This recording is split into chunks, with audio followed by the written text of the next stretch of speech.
Military hubris carries a cost, and 70 Ukrainian drones paid that cost in a single night. On September 12, 2025, at 0025, Sergeant Dmitry fought off sleep in the dim glow of his radar post at Nivo M. Outside, an absolute stillness lay over the port of Primorsk, where 2 tankers from the Ghost Fleet sat waiting, motionless. Suddenly, the quiet shattered. A swarm of over 70 unidentified blips blinked into view on his screen, closing in from 1,000 kilometers away. They were not static. He ran the numbers on their possible payload. 3 tons of death, massed contact vector north. He shouted. The reaction was immediate and metallic. Big Bear confirms. Red alert. Sirens ripped through the night, but the operation's route stretched back 3 months. In a planning room in Kyiv, General Vasco tapped Primorsk on the tactical map. The target lay 1,000 kilometers away on a one-way course. A young analyst, hands trembling, warned, "General, their defenses are a fortress." An A2/AD bubble, an impenetrable dome of missiles and radars designed to deny access.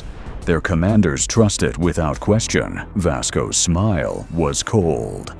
"Perfect. We'll turn their arrogance into a weapon. We won't try to punch through their shield. We'll make them open the gate themselves. We'll hand them such a spectacular, showy victory that they won't notice the real strike until it's too late. Our plan is geographic deception," General Vasco explained.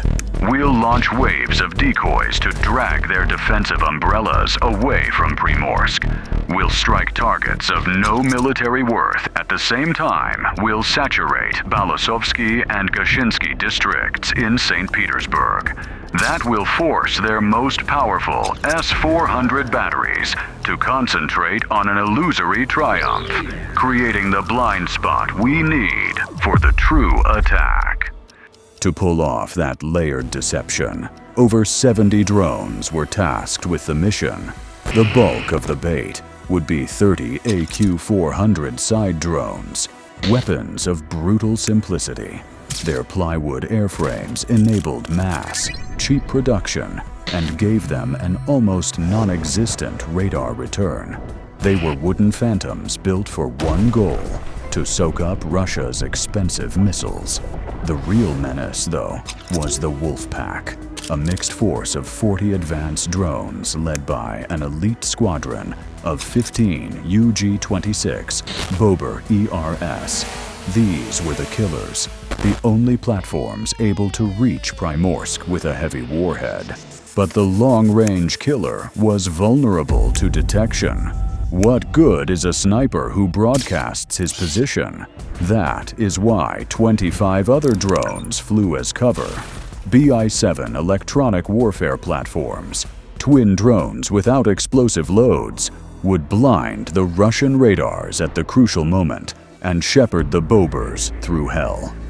Everything hinged on the UG-26 Bober. The standard model lacked the range needed, so engineers built an ER variant, extended range born of necessity. Loaded with extra fuel tanks and engine software tweaks, it was the only craft in the inventory capable of carrying a 40-kilogram warhead the 1,000-kilometer stretch to Primorsk. So at midnight, 70 drones departed in absolute radio silence. They slid into the dark like specters, their autonomous navigation following river valleys and tree lines to remain beneath the sweep of Russian radars. It was a dangerous, precise ballet.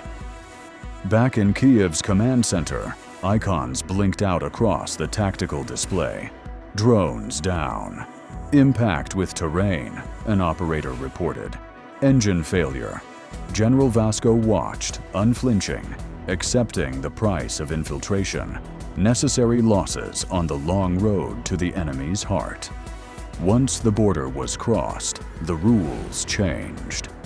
35 AQ-400s activated their transponders, screaming their presence on Russian screens.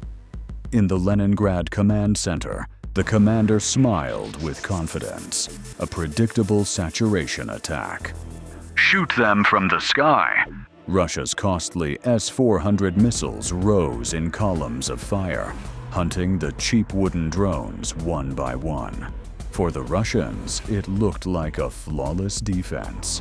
In Kiev, General Vasco observed the same carnage with cold composure. "They've taken the bait," he murmured. While the decoys burned, the pack of 40 wolves began a deadly cat and mouse with the short-range defenses. Near Bolosovo, Sergeant Yevgeny grinned in his Panir S-1 cabin.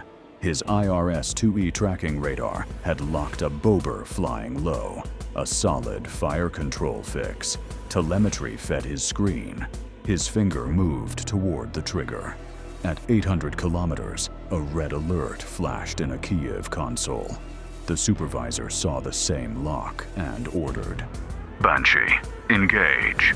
The B-7 detected Yevgeny's radar X-band frequency and screamed an electronic howl. The Russian gunner's fire control display dissolved into digital snow. The firing solution collapsed instantly. Frustrated and blind, he resorted to instinct, a burst from his twin 23mm guns.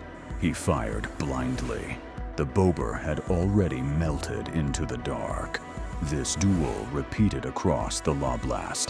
The determined Russian defense, wrestling with interference and phantoms, managed to down 33 drones. Yet each fallen drone was not failure, but the toll paid to open a seam in the enemy's steel wall. As Lieutenant Antonov's tally of downed Ukrainian drones climbed the chain of command, the true picture unfolded quietly. In the blind created by fire and noise, a squadron of only 7 Bober ERs, the lone survivors of the elite, had broken the defensive line. They were 7 surgical scalpels, each packing a 40-kilogram warhead poised to cut Russia's economic heart. In Kiev, General Vasco watched the 7 solitary icons and pronounced, "They're inside."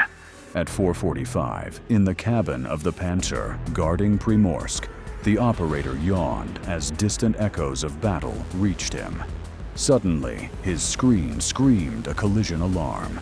7 contacts had appeared from the sea, too low and too fast. In panic, he launched a massive salvo of 576 missiles, a futile response. The Bobers were already upon him. With a final split maneuver, they separated. 3 dove-like hawks toward the pumping station. 1 lucky missile struck the last of the trio, disintegrating it in a ball of fire. That was the Russians' last consolation that night. The 2 remaining Bobers plunged for their final attack. The first, armed with a thermobaric warhead, slammed into the main control building. A white flash consumed the air's oxygen, followed by a pressure wave that blew the walls outward. Seconds later, the second drone struck the pipeline manifold, shearing the port's steel arteries. At the same time, the 4 remaining Bobers lunged for the tankers. The first, fitted with a shaped charge KZ-6, hit the lead ship Love just under the bridge. The crew felt a penetrating blow as all screens and lights died in a shower of sparks. Moments after, a second explosion ruptured a cargo tank and unleashed an inferno of burning crude alongside it. The Sergei Gorskov met the same fate. A precise strike silenced her engine room, and another wrecked her vital cargo manifolds. Hours after the raid, intelligence reports exposed the full significance of the blows. The names Captain Lob and Sergei Gorskov were false, broadcast by the ships. Transponders to hide their real identities. The actual targets were 2 giant Aframax tankers. The Custo, capacity 115,000 tons, and the Kion, 110,000 tons. Both formed key elements of the Ghost Fleet, a covert network Russia uses to sell oil and evade sanctions.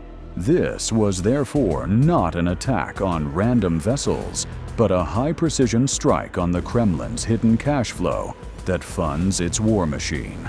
The scale of the inferno was strategic rather than purely military. Barely 42 seconds after the first impact at the oil port, pumping station number 2, the port's beating heart, collapsed with a groan of twisted metal. Immediately, another drone punched through the control center facade, lobotomizing the operation's brain. A final, desperate electrical impulse raced through the system, the emergency shutdown order, but the signal never arrived. The power control core had already been destroyed. The giant's spinal cord was severed. The last drones delivered coup de grace hits to valve assemblies, and then any possibility of control vanished. The fire, unleashed, began to consume steel and concrete. Primorsk was evaporating. Dawn revealed a black smoke hell over the Baltic coast.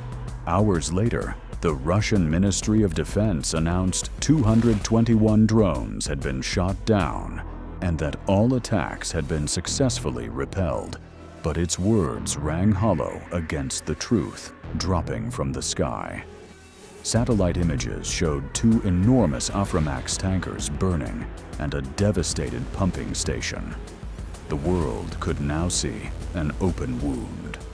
Primorsk, responsible for 20% of Russia's maritime oil exports, was out of action. Her 700,000-barrel ships, essential pieces of the Ghost Fleet, had become smoking pyres. The strike on Primorsk did not merely hit infrastructure. It struck Russia's economic jugular. The port handled oil exports worth $15 billion a year and was the main gate for the Ghost Fleet. Closing that sluice stopped a daily flow of 1 million barrels, causing an immediate hemorrhage of some $70 to $80 million per day, directly from the fund that bankrolls the war machine. The drone assault also sowed chaos in regional air traffic.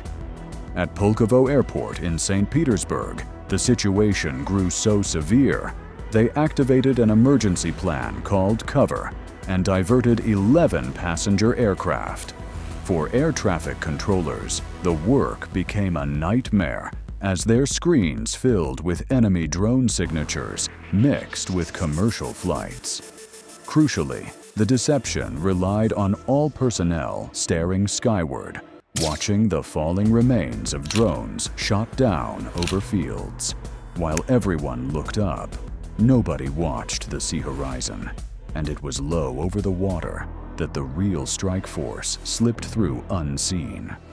Technically, the operation was a masterclass achieving 3 key objectives. First, the logistics concept of using 2 drone classes was flawless. Cheap AQ-400s for mass saturation and specialized Per Bober for the precision strike at 1,000 kilometers. Second, the swarm tactic exploited a doctrinal flaw in Russian defenses. Systems built to hunt a handful of hypersonic missiles were drowned in a sea of inexpensive targets. Finally, the genius of the Banshee lay not in overpowering the enemy, but in confusing it into paralysis, creating a storm of ghosts on radars that made it impossible to tell the real threat from the phantoms.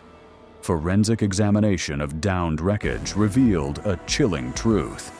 Investigators found debris that made no sense, plywood fuselages, and simple motors with no sign of warheads. An analysis of a recovered navigation circuit confirmed to superiors that many drones had not come to strike. Their sole mission was to exist on radar screens. That realization arrived too late. Once videos of the inferno at Primorsk had gone viral, and forced the Kremlin's humiliating admission.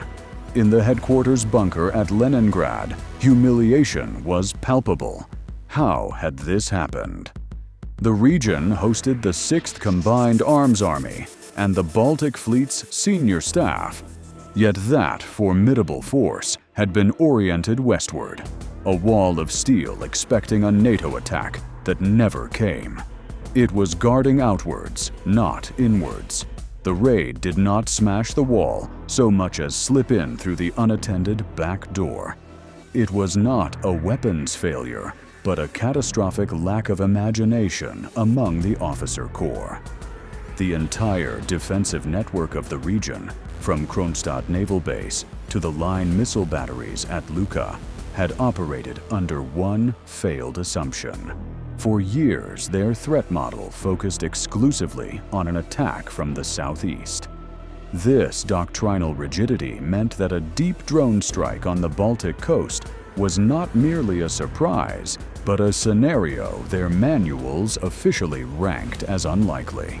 Success thus depended not on brute force, but on precise intelligence and perfect timing. Weeks earlier, a young analyst in Kiev had found a crack in the wall. "General," he reported, "the coastal radar at Primorsk goes into maintenance nightly at 4:30. At 4:40, the port garrison changes shift." He explained that the outgoing crew's fatigue combined with the incoming guard's orientation to create a 12-minute window of reduced defensive effectiveness. That was the key. Distract the entire region so our killers could slip through that tiny temporal seam. On paper, Russia's defensive umbrella was formidable. In practice, it was defeated by physics. Powerful 91N6 Big Bear radars, built to see for hundreds of kilometers, were blind to the real threat because of the Earth's curvature. The bobbers skimming the sea horizon remained in a radar shadow until the final moments. That geometry forced even S-400 systems into a desperate race against the clock. By the time their radars found the threat, the window for effective interception had already closed. Sirens in St. Petersburg fell silent, an ephemeral note in the city's life. But in Primorsk, the Ghost Fleet's fires smoldered for days, a strategic wound visible from space. The operation revealed a new reality. Wars are no longer decided solely by who owns the most expensive weapons, but by who employs them with the most cunning and audacity. Ukraine showed the world that even the most formidable superpower can be brought to its knees, not through raw firepower, but by flawlessly executing the impossible.